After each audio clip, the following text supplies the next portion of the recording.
You believe you are awake.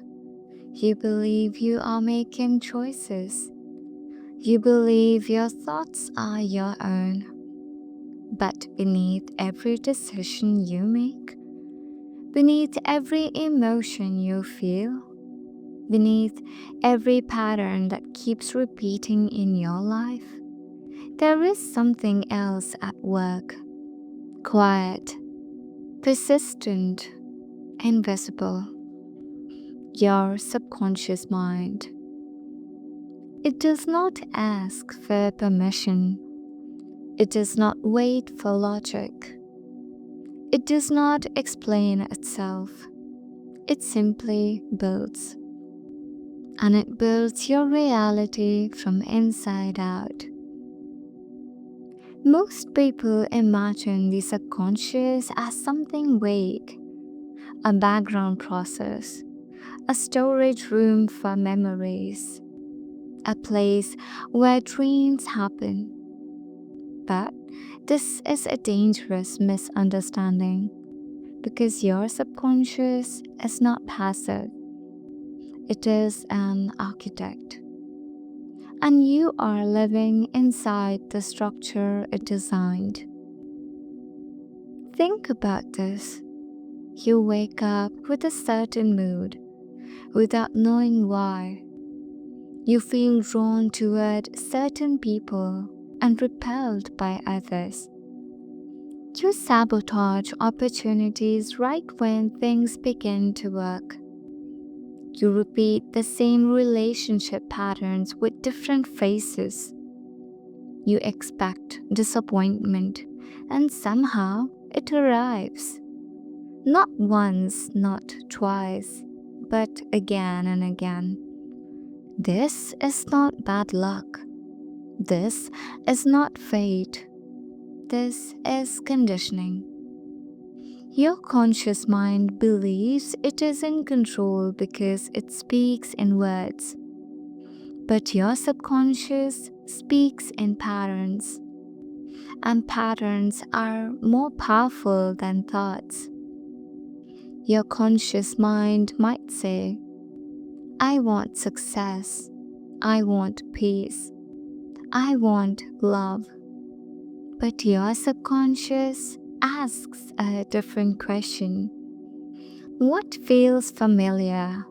What feels safe? What matches the identity I already know?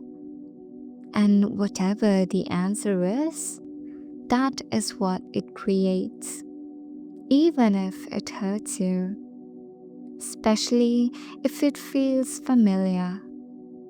Here is the unsettling truth. Your subconscious does not care if you're happy. It cares if you are predictable. It cares if reality matches the internal model it has learned. And that model was built long before you were aware enough to question it. Every tone of voice you heard as a child, every moment you felt ignored, every time love felt conditional, every time safety disappeared without warning, your subconscious recorded it all. Not as memories, but as rules.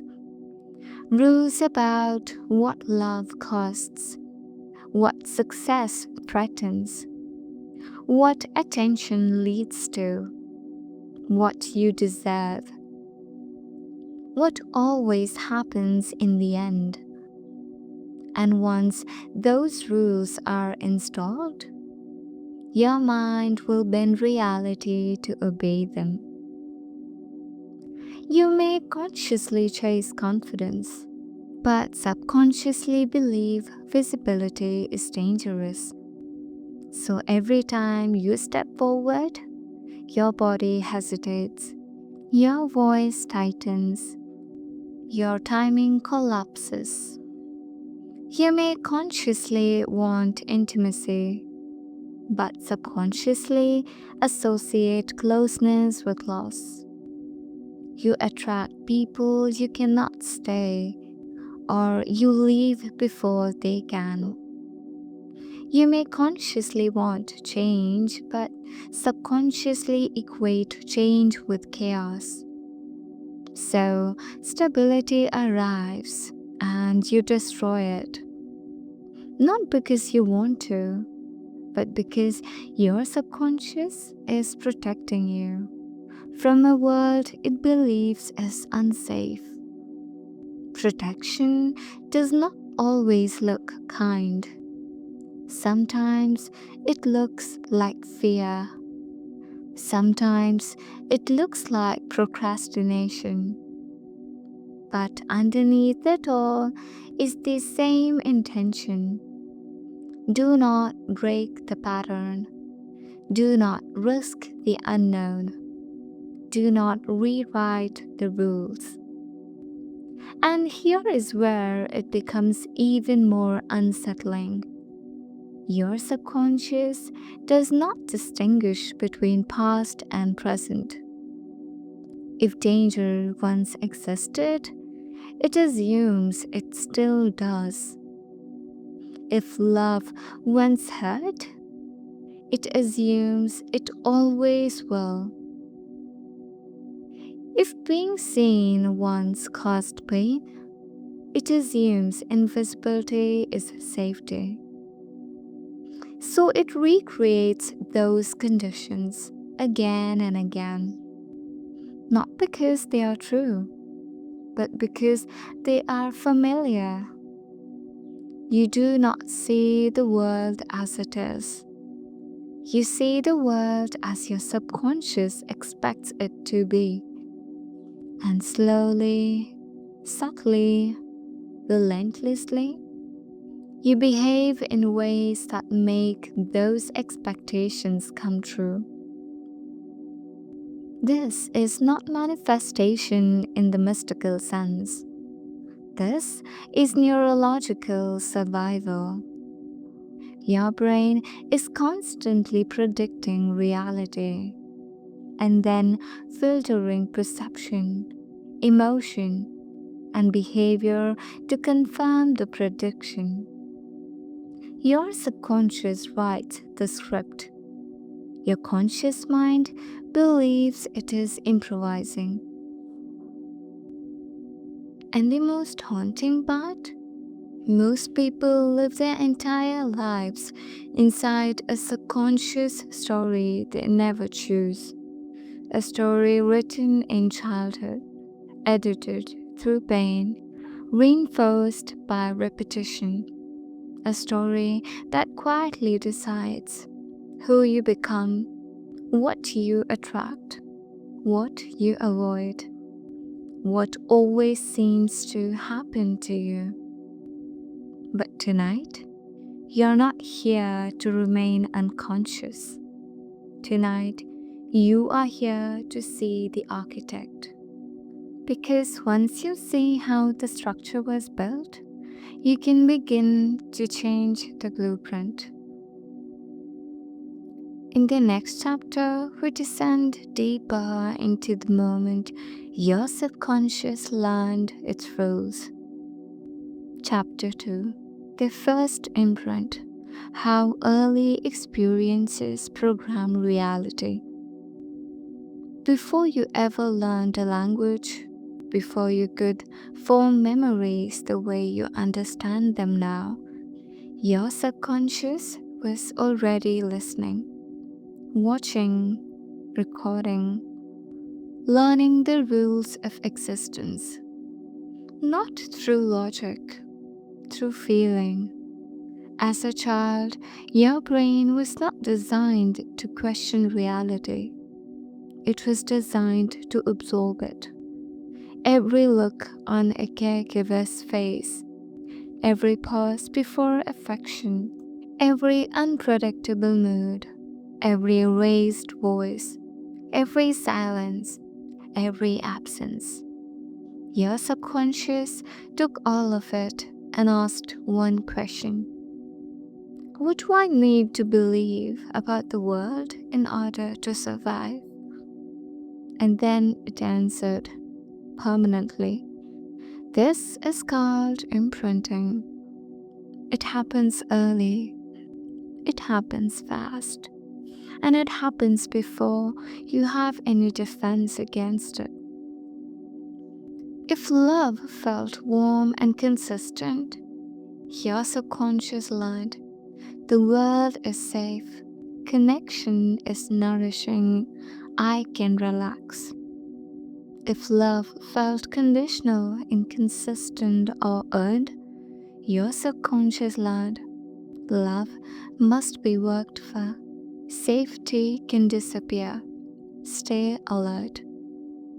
If emotions were welcomed, your subconscious learned my inner world matters. If emotions were dismissed or punished, your subconscious learned hide what you feel, be easy to handle, do not take up space. These lessons were not taught explicitly. No one sat you down and explained them. They were felt in the body, in the nervous system, and whatever was felt repeatedly became truth. Here is something rarely acknowledged. Your subconscious does not remember events. It remembers states. The state of fear, the state of tension, the state of waiting, the state of bracing for impact. If those states were common in childhood, they become your baseline, even when nothing is wrong. That's why some people feel anxious in calm moments, why peace feels unfamiliar, why happiness feels fragile, why rest feels unsafe. The subconscious says, this is not normal, something must be coming. So it creates tension, because tension feels like home. This is how the first reality blueprint is formed. Not from what happened once, but from what happened often. You may not remember the moment you learned, I must be useful to be loved. I must stay quiet to stay safe. I must be perfect to avoid rejection. I must expect loss. But your life remembers. It expresses these rules through the partners you choose, the opportunities you avoid, the conflicts you repeat, the dreams you never fully step into. Your subconscious does not ask, is this belief true? It asks, did this belief keep me alive once? If the answer is yes, it will protect that belief at all costs, even if it limits your life. This is why logic fails to change behavior. You can know you are safe and still feel unsafe. You can know you deserve love and still expect abandonment. You can know you are capable and still freeze at the moment of action. Because knowledge lives in the conscious mind. Safety lives in the subconscious. And safety always wins. This is why repeating affirmations often feels hollow. If your subconscious learned early, visibility leads to pain. No amount of saying, I am confident will override the nervous system's memory. The body does not respond to words. It responds to patterns. And here is the quiet tragedy. Most people blame themselves for patterns that were installed before they had a choice. They call it weakness. laziness, lack of discipline. But it is none of these. It is a loyal subconscious, protecting an outdated map of reality. You are not broken, you are conditioned, and conditioning can be understood. Chapter 3: The Prediction Machine: How the Subconscious Filters Reality. Your subconscious does not wait for reality to happen, it predicts it. Every second, without your awareness, your brain is asking, what is about to happen next? What should I prepare for? What matches what I already know? And then, quietly, it adjusts your perception to match the answer. This is not philosophy. This is how the brain survives. Your subconscious is not a camera, it is a filter. Out of millions of bits of sensory data, sounds, expressions, tone shifts, or microsignals, it selects only what confirms its expectations. Everything else? Ignored, dismissed, literally unseen. If your subconscious expects rejection, you will notice hesitation, but miss warmth. If it expects danger, you will notice threat, but miss safety. If it expects failure, you will notice obstacles, but miss openings. Reality does not arrive neutrally. It arrives edited. Neuroscientists call this predictive processing. Your brain builds a model of the world, then uses that model to decide what is important enough to perceive. So you are not reacting to reality. You are reacting to a prediction of reality. And once a prediction is made, the subconscious does something astonishing. It recruits your behavior to make the prediction come true. You don't speak as freely. You hesitate before sending the message. You soften your opinions. You delay the risk. You abandon the effort at the critical moment. Not because you choose to, but because the subconscious subtly moved the pieces. And when the outcome arrives, rejection, stagnation, loss, the subconscious says, "See, I was right."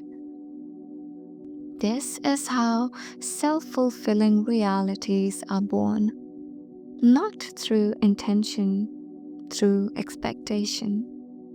Your subconscious prefers a painful certainty over an unfamiliar possibility, because certainty feels safe, even when it hurts.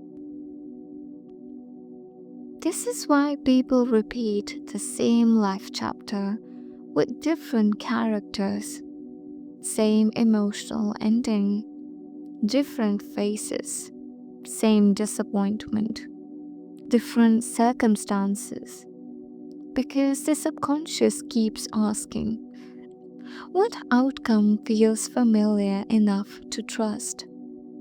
And then it steers everything toward it. You may believe, I just have bad luck. I attract the wrong people. Things never work out for me.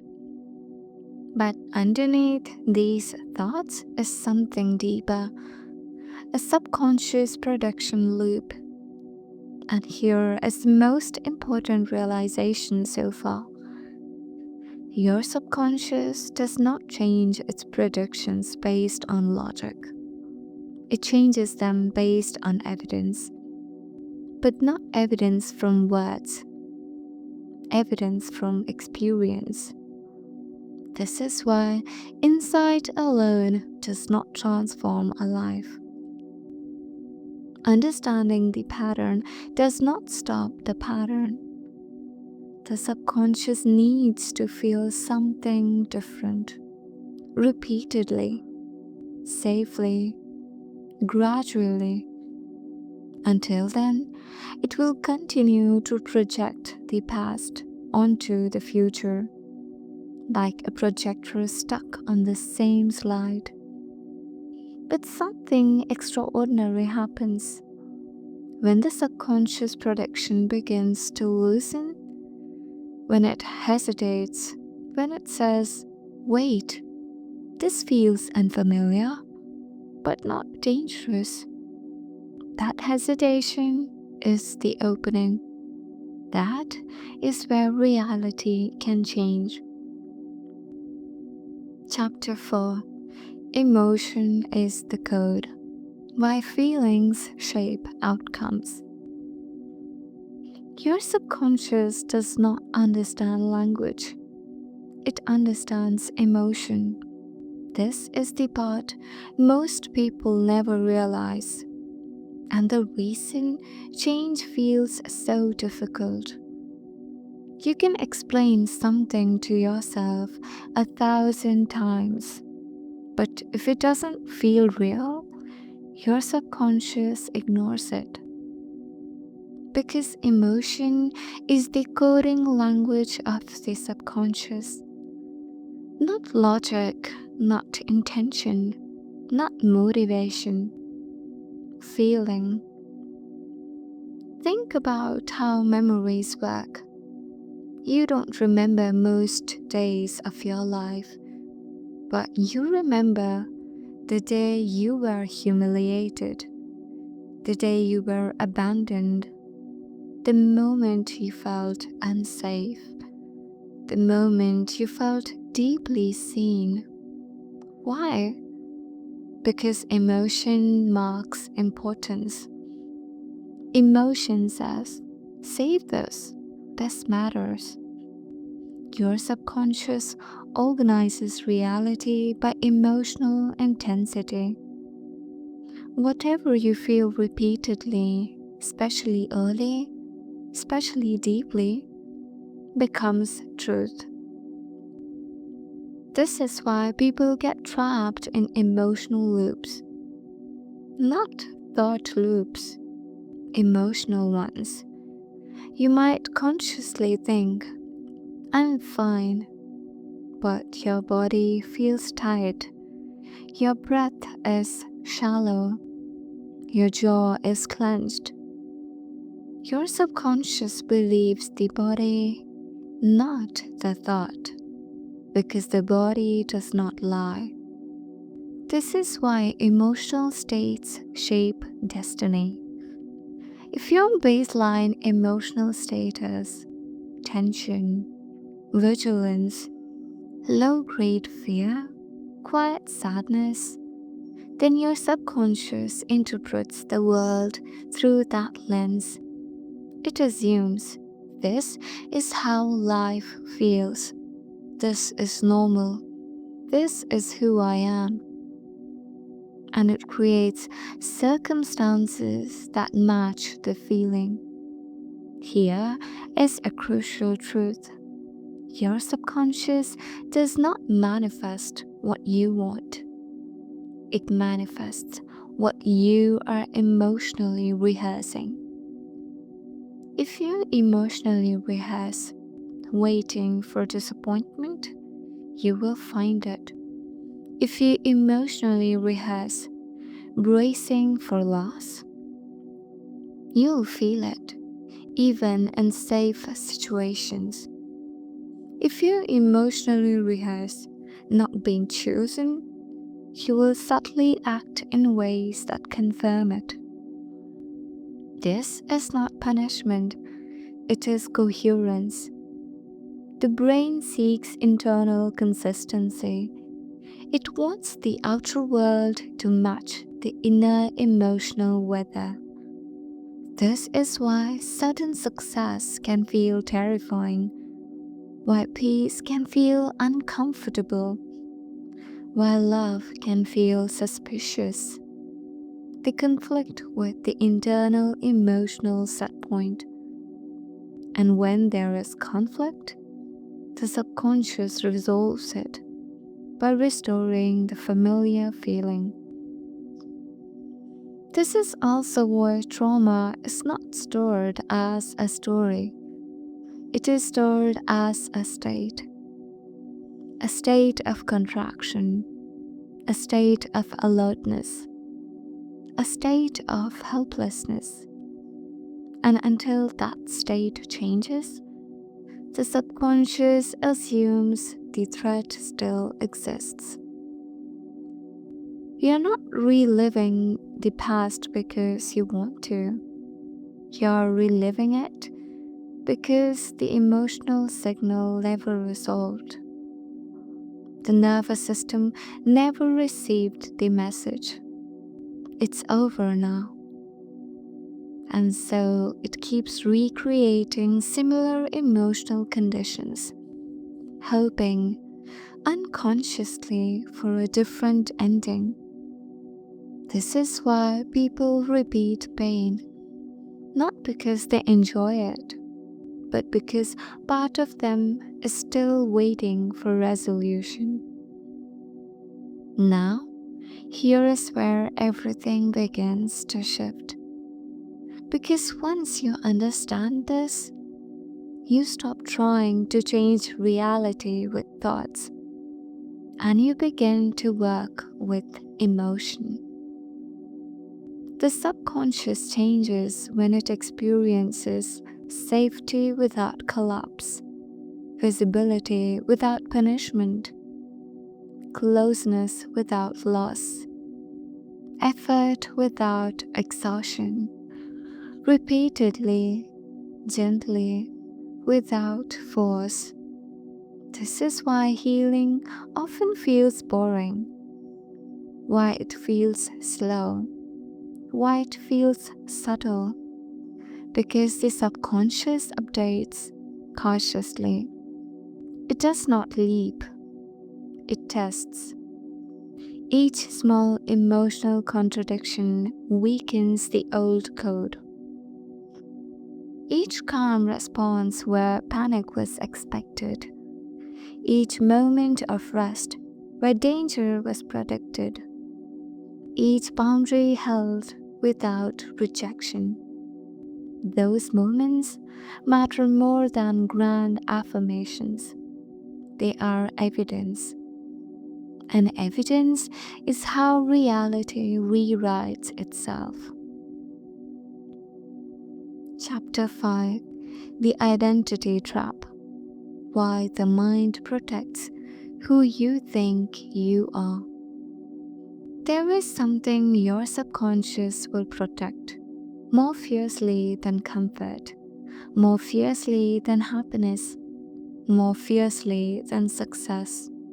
Your identity, not the identity you describe to others, not your name, your role, your achievements, but the quiet, invisible answer to the question, who am I in this world? Your subconscious is not attached to outcomes. It is attached to consistency. And identity is the deepest form of consistency there is. At some point, usually early, your subconscious formed conclusions like, I'm the one who struggles. I'm the responsible one. I'm the overlooked one. I'm the strong one who does not need help. I'm the one who survives, not thrives. These were not dramatic declarations. They were survival summaries. Once an identity forms, the subconscious reorganizes everything around it. Perception, emotion, behavior, opportunity. all filtered through the question, does this fit who I am? And here is the uncomfortable truth. Your subconscious will reject experiences that contradict your identity, even positive ones. If your identity is, I'm someone who is always alone, then closeness will feel strange, suspicious, temporary. So you may unconsciously distance yourself, not because you want to be alone, but because belonging conflicts with identity. If your identity is, I am the one who must struggle, then ease feels undeserved. Success feels unstable. Rest feels dangerous. So you create problems because problems feel familiar. This is why change feels threatening, not because it is hard, but because it asks, who would I be without this struggle? And the subconscious does not like unanswered questions. Identity gives the nervous system orientation. It says, this is where I stand. This is how I relate. This is what to expect. Without it, the system feels unmoored, and the subconscious would rather suffer predictably than float without definition. This is why people cling to pain stories, not because they enjoy pain, but because the story explains them. It gives shape, meaning, context. And here's something even more subtle. Identity is reinforced through emotional reward. Yes, even painful identities are rewarded. The reward might be moral superiority. At least I'm not like them. Safety. If I expect nothing, I won't be hurt. Belonging. This is how people like me live. Control. I know how this ends. The subconscious weighs these rewards heavily, and it will not give them up easily.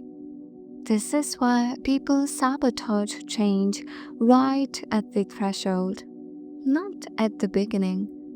At the moment it starts to work, the moment success feels real, the moment love becomes available, the moment peace appears possible. That's when the subconscious whispers, this isn't you. And suddenly, you lose motivation. You feel tired. You doubt everything. You create conflict. The identity reasserts itself. Order is restored. This is not self-hatred. This is self-protection. Protection of unknown self. So here is the pivotal question. If your subconscious protects identity above all else, how does identity change?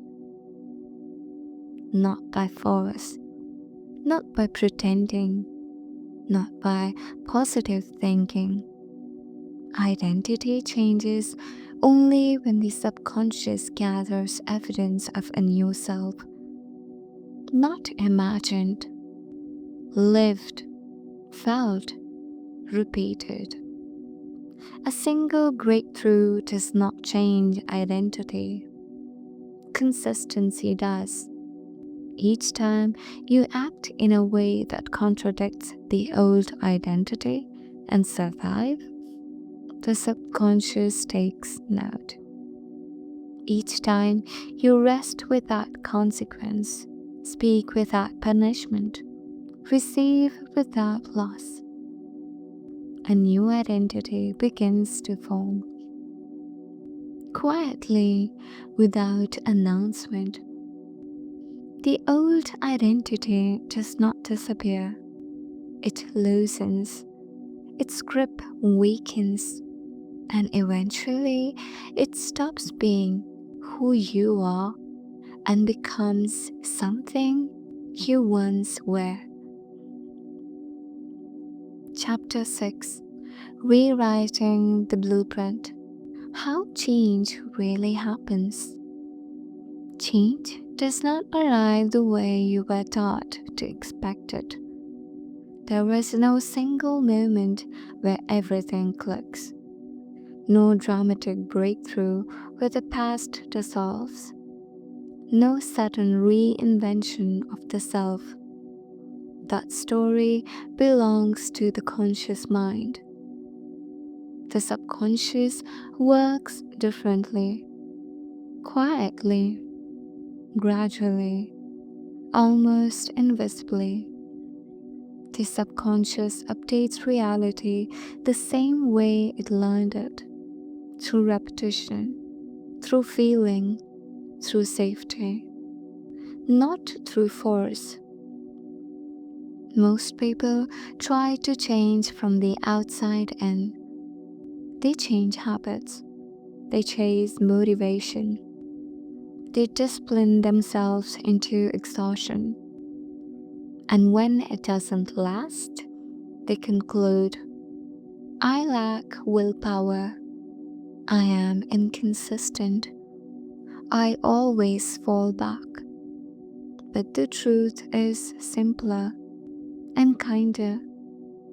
They were trying to override the blueprint instead of rewriting it. Real change begins when the subconscious receives a new message. This is safe now. Not once, not intellectually, but consistently. This is why small shifts matter more than dramatic ones. A single calm response where panic used to live. A single boundary held without collapse. A single moment of rest without punishment. A single expression of truth that does not lead to rejection. These moments seem insignificant to the conscious mind. To the subconscious, they are revolutionary. They are contradictions. And contradictions are how prediction loops break. Each contradiction weakens the old pattern, not by destroying it, but by making it less certain. And when certainty weakens, choice appears. At first, the change feels strange, unreal, fragile, like borrowed clothing that does not quite fit. This is normal. Your subconscious is testing, asking, is this stable? Is this temporary? Will danger follow? So it watches, it waits, it requires repetition. This is why healing feels slow, why it often feels like nothing is happening. But underneath the surface, the blueprint is shifting. Eventually, something subtle occurs. You react differently without effort. You pause instead of panic. You speak instead of freeze. You stay instead of run. And afterward, you realize that wasn't hard. That moment matters because it did not require force. It required alignment. This is how identity changes, not by declaring a new self, but by outgrowing the old one. The subconscious begins to say, perhaps this is who we are now, and reality follows. You stop chasing proof. You stop fighting yourself. You stop trying to become someone else, and instead, you become someone safer to inhabit. This is the final truth of the subconscious mind. It does not need to be conquered. It needs to be understood. And once understood, it stops working against you. You are never sabotaging your life. You are protecting yourself with outdated information. You are loyal to a version of reality that once kept you alive. And loyalty deserves respect, not shame. Tonight, if there is one thing to carry with you, let it be this. Your reality is not fixed, but it will not change by force. It changes when your subconscious feels safe enough to believe something new. And safety is built slowly, gently, over time. You're not late. You're not broken. You are updating. This has been Midnight Mind. Sleep well, and remember, the architect was never your enemy. It was always trying to protect you.